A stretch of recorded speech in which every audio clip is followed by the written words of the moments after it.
தெலுங்கு, தமிழ் மற்றும் மலையாள சினிமாவில் நடித்து வரும் பிரபல நடிகர் கோட்டா ஸ்ரீனிவாச ராவ் சில வருடங்களாக சினிமாவில் இருந்து விலகி இருக்கிறார்.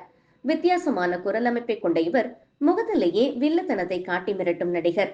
கோட்டா ஸ்ரீனிவாச ராவ் சாமி, திருப்பாச்சி உள்ளிட்ட படங்களில் வில்லனாக நடித்திருக்கிறார்.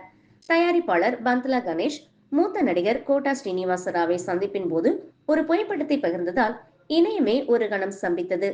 வில்லத்தனம், நகைச்சுவை என்று அனைத்தையும் உள்ளடக்கிய கோட்டா ஸ்ரீனிவாச ராவ் 700க்கும் மேற்பட்ட வேடங்களில் நடித்தவர். 2015ஆம் ஆண்டு பத்மஸ்ரீ விருது பெற்றார்.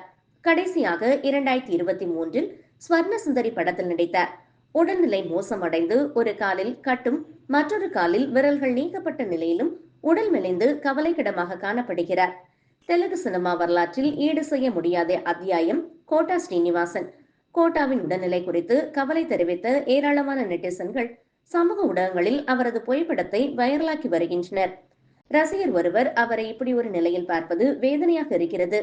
ஆனாலும் ஒரு படப்பிடிப்பின் போது அவரை ஒரு குழந்தையாக சந்தித்தேன். பகவான் நாராயணன் அவரை இந்த நோயிலிருந்து விடுவித்து இயல்பு நிலைக்கு திரும்ப செய்யட்டும் என்று பதிவிட்டுள்ளார்.